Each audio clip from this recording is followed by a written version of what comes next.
आज का वीडियो बहुत ही अलग होने वाला है। इस टॉपिक पे मैं वीडियो तो बनाना चाह रही थी बट बना नहीं पा रही थी। बट रिसेंटली आई गॉट हरेस्ड और उसके कारण मुझे थोड़ा सा डिप्रेशन हो गया था and I decided to make a video on it. मैं अपनी सारी तो नहीं बट कुछ स्टोरीज शेयर करूंगी और उनमें से पहली स्टोरी है 3rd क्लास की। मुझे क्लास अच्छे से याद नहीं है क्योंकि मैं बहुत ज्यादा छोटी थी, बट ये चीज याद रह गई। अब देखो, मेरा घर स्कूल से बहुत ज्यादा दूर था, इसलिए घर वालों ने हमें स्कूल बस में लगवा दिया था। और अगर तुम स्कूल बस से आना जाना करते हो तो तुम्हें पता होगा कि स्कूल बस में सीट का कितना मगजमारी होता है। सब बच्चे अपने अपने सीट पहले ही डिसाइड कर लेते हैं कि ये उनका सीट है और अगर वो आएंगे तो वो वहीं बैठेंगे। और ऐसा ही कुछ हमारी बस में भी था। अब मेरा कोई परमानेंट सीट नहीं था, मैं कहीं पर भी जाके बैठ जाती थी। बट एक दिन क्या हुआ कि हमारी बस के कंडक्टर भैया ने बोला कि तू आगे वाली सीट पर बैठना। अब आगे वाली सीट कौन सी? जहाँ पर बस कंडक्टर खड़ा होता है उसके जस्ट सामने वाली सीट। मैं तो बहुत ही खुश हो गई थी कि अरे वाह, मेरी भी सीट होगी, वो भी आगे की। आगे वाली सीट्स को है ना बहुत ही वीआईपी बच्चों की सीट्स में गिना जाता था। उस टाइम पे 3rd क्लास में थी, कितना ही दिमाग था मेरे में। सीट को लेके मैं खुश हो गई और तब से मेरी कंडक्टर भैया से बड़ी दोस्ती हो गई। वो बहुत हंसाते थे हमें, दूसरे बच्चों की खिल्ली उड़ाएंगे, जोक्स मारेंगे और मुझे चॉकलेट्स भी लाके देते थे। बट धीरे धीरे ये चीजें थोड़ी अजीब हो गई। वो कंडक्टर मुझे किसी न किसी तरीके से टच करने का बहाना ढूंढने लगा और मेरे हाथों की जगह मेरे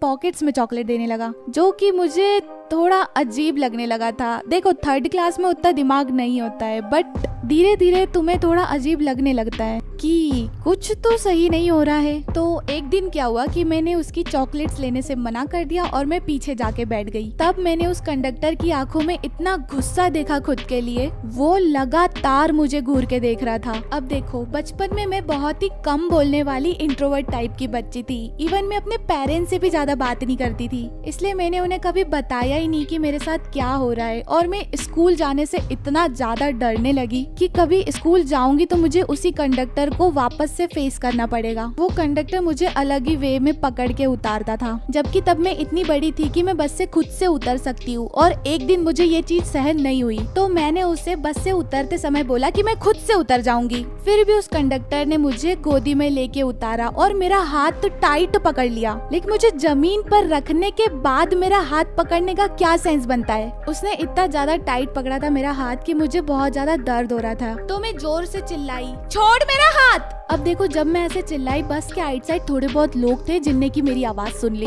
दूसरे लोगों को देख के कंडक्टर ने फटाक से हाथ छोड़ दिया और मैं भाग के अपने घर गई। इतना कुछ होने के बावजूद मैंने अपने घर पर नहीं बताया। मैं अभी भी सोचती हूँ कि मैं कितनी ज्यादा स्टूपिड थी। तब मैं घर जाके बहुत रोई थी और थैंकफुली दूसरे दिन कंडक्टर का किसी से झगड़ा हो गया था और उसे स्कूल से निकाल दिया। बट अभी भी कभी कभी मैं सोचती हूँ कि अगर उसको स्कूल से नहीं निकालते तो मुझे उसे फेस करना पड़ता रोज। जो गलती मैंने करी वो तुम मत करना, और अगर तुम्हारे साथ ऐसी कुछ चीज होती है तो अपने पेरेंट्स को जरूर बताना, क्योंकि मेरी किस्मत तो अच्छी थी कि उसे निकाल दिया गया, बट सबकी किस्मत अच्छी हो ऐसा तो नहीं होता। मेरी नेक्स्ट स्टोरी है मेरे फर्स्ट जॉब की। हाँ जी, इतनी छोटी भी नहीं हूँ मैं जितनी की मेरी आवाज लगती है। मैंने जॉब भी करी है, 12th के बाद की थी, क्योंकि मैं कुछ अलग ट्राई करना चाहती थी और गर्मियों की छुट्टी कुछ ज्यादा ही लंबी हो रही थी। तो I used to work in a 5-star hotel. हमारे शहर का बहुत फेमस होटल है वैसे ये। थ्रू सम कनेक्शंस मेरी वहाँ जॉब लग गई थी और वहाँ मैंने क्या क्या किया उसके लिए मैं अलग से वीडियो बनाऊंगी। अभी मैं किसी और मैटर पे बात करना चाह रही हूँ। हाँ, तो यहाँ पर मेरी छुट्टी थोड़ी लेट होती थी और मैं नॉर्मल जो पब्लिक ट्रांसपोर्टेशन वाली बसेस चलती है उससे घर जाती थी, वो भी अकेले। तो एक दिन क्या हुआ कि छुट्टी के बाद मैं अपने बस स्टॉप पे वेट कर रही थी अपने बस का, और तभी बारिश आ गई। और वो नॉर्मल बस स्टॉप नहीं था, वहाँ बस एक खम्बा लगा था जिस पर लिखा हुआ था स्टॉप।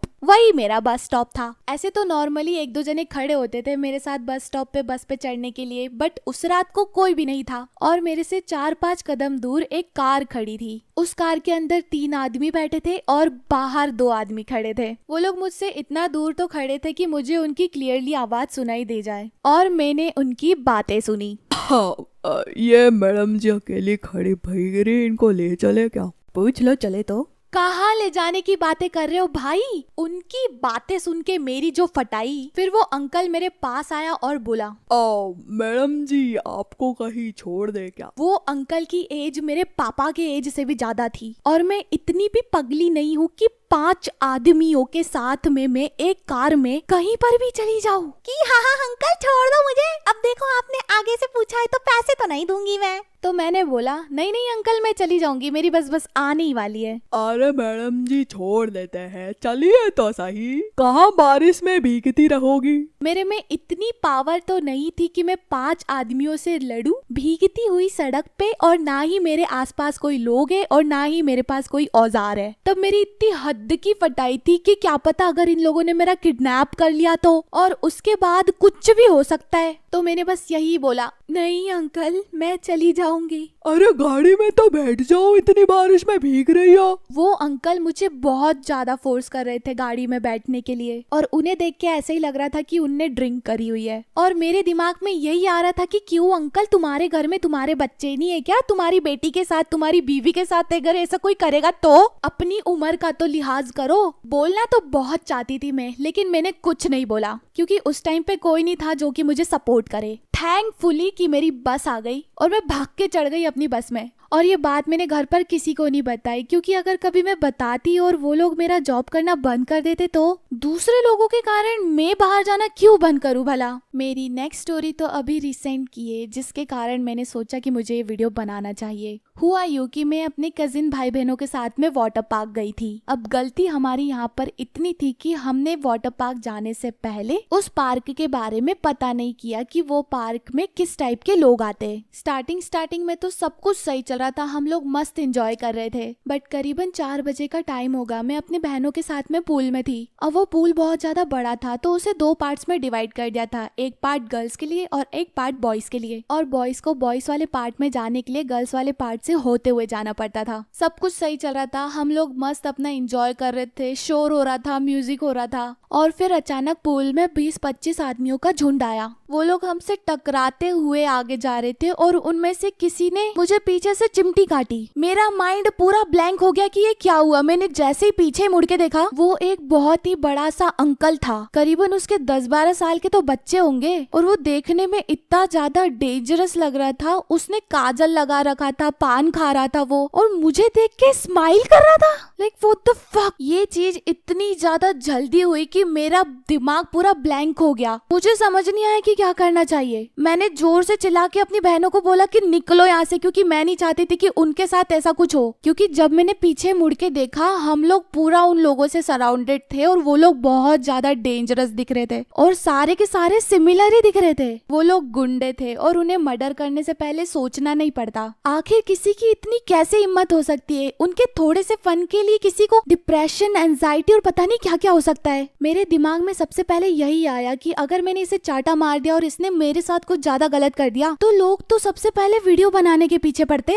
हमेशा मैं अपने साथ राउंडर रखती हूँ, बट पूल में मैं राउंडर थोड़ी ना लेके जाऊंगी। अगर वो अकेला होता ना तो मैं डेफिनेटली शोर करती, हंगामा करती और उसे सबक सिखाती, बट वो बहुत सारे थे। हम फटाफट से उस पूल से निकले और वहाँ पर एक फीमेल गार्ड थी जिससे कि हमने कंप्लेन करी। उस फीमेल गार्ड ने एक और मेल गार्ड को बुलाया एंड दे वर लाइक कि अभी झगड़ा करने से कोई फायदा नहीं है, वो लोग बहुत सारे हैं। उन गार्ड्स को भी उन लोगों से डर लगता था। वो मेल गार्ड बोलता कि इस टाइम पे ये लोग हमेशा आते हैं और अभी कुछ झगड़ा करेंगे तो उन्हें ही दिक्कत होगी। हाँ, माना कि उन लोगों की भी फैमिली है और वो लोग इन सब मैटर में नहीं पड़ना चाहते थे। एक मिडिल क्लास फैमिली का एवरेज सा कमाने वाला इंसान इन सब झगड़ों वाले मैटर में नहीं पड़ना चाहता, क्योंकि भगवान ना करे आगे फ्यूचर में अगर उसके साथ कुछ हो जाए तो उसकी फैमिली को कौन संभालेगा। उस टाइम पे मैंने अपने आप को इतना ज्यादा वीक फील किया कि मैं बता भी नहीं सकती। इतने सारे थॉट्स आ रहे थे मेरे दिमाग में कि मुझे ऐसा करना चाहिए था, वैसा करना चाहिए था, बट जब एक्चुअल में ऐसा होता है तब दिमाग पूरा ब्लैंक हो जाता है, कुछ समझ नहीं आता कि क्या करे। और दुनिया में ऐसी बहुत सारी लड़कियां हैं जो कभी ना कभी हैरेस्ड हुई है, जिसके बारे में उनने कभी किसी को नहीं बताया, और ये चीज अंदर ही अंदर किसी इंसान को खाती है कि मैं अपने लिए कुछ नहीं कर पाई। ये तो फिर भी थोड़ी सी चीजें बताई मैंने, लोगों के साथ तो और भी बड़ी बड़ी चीजें होती है जिसके बारे में वो किसी को कभी बता ही नहीं पाते। इस वीडियो को बनाने का मकसद बस इतना ही था कि अगर कोई किसी भी टाइप का हरासमेंट सह रहा है तो प्लीज अपने पेरेंट्स को बताओ। जो गलती मैंने करी वो तुम मत करो। और पेरेंट्स को भी अपने बच्चों को बताना चाहिए कि क्या चीजें गलत है और क्या चीजें सही है, और अगर कोई गलत चीज उनके साथ हो रही है तो वो चीजें शेयर कर सकते हैं। वैसे तो इस मैटर पे मैं बहुत सारी बातें बोल सकती हूँ, बट इतना ज्यादा बड़ा वीडियो मुझसे नहीं बनेगा।